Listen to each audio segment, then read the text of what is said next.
भक्ति वासुदेवाय नमः। कार्तिक मात्म का 29वां अध्याय।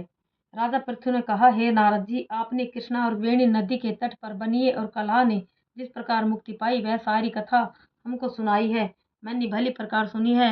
देव ऋषि, यह कार्य उन दोनों नदियों के प्रभाव से हुआ था या इस क्षेत्र के प्रभाव से हुआ था?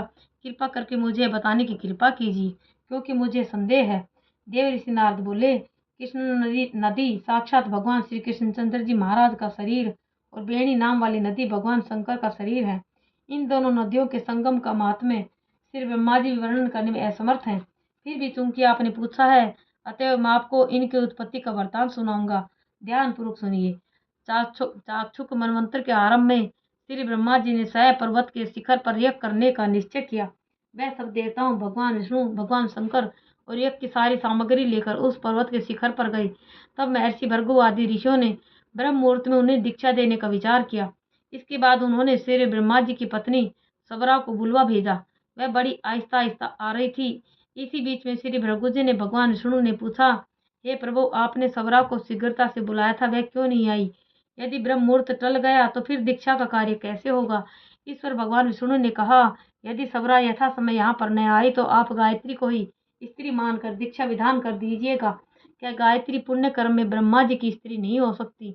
नारद जी बोले, भगवान विष्णु ने भगवान शंकर की बात का समर्थन किया। यह बात सुनकर भृगु जी ने गायत्री को श्री ब्रह्मा जी की दाई ओर बिठाकर दीक्षा विधान आरंभ कर दिया।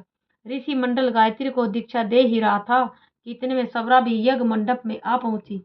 श्री ब्रह्मा जी के पहलू में गायत्री को देखकर ईर्ष्या से क्रोध करके कहने लगी, हे सबरा ने कहा, जहाँ अपूज्यों की पूजा होती है और पूज्यों की अप्रतिष्ठा होती है, वहां पर दुर्भिक्ष, मृत्यु तथा भय तीनों अश्वमेव हुआ करते हैं।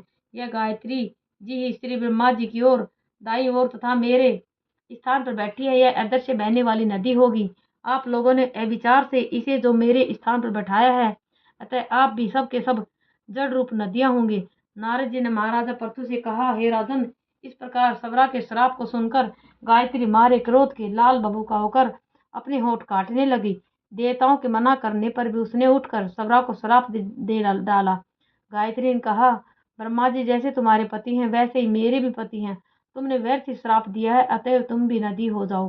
नारद जी ने कहा, तब तो देवताओं में खलबली सी मच गई।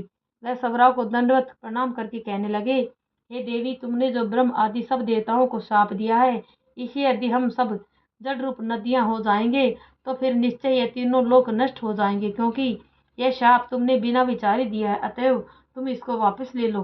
सबरा ने कहा, हे देवतागण, क्योंकि आपने यज्ञ के आरंभ में गणेश पूजन नहीं किया है, इसलिए यह विघ्न उपस्थित हो गया है। मेरा यह शाप कभी खाली नहीं जा सकता, इसलिए आप सब अपने अपने अंशों से जड़ीभूत होकर अवश्य में नदियां बनोगे। हम दोनों सोते भी अपने अपने अंशों से पश्चिम में बहने वाली नदियां बनेंगी।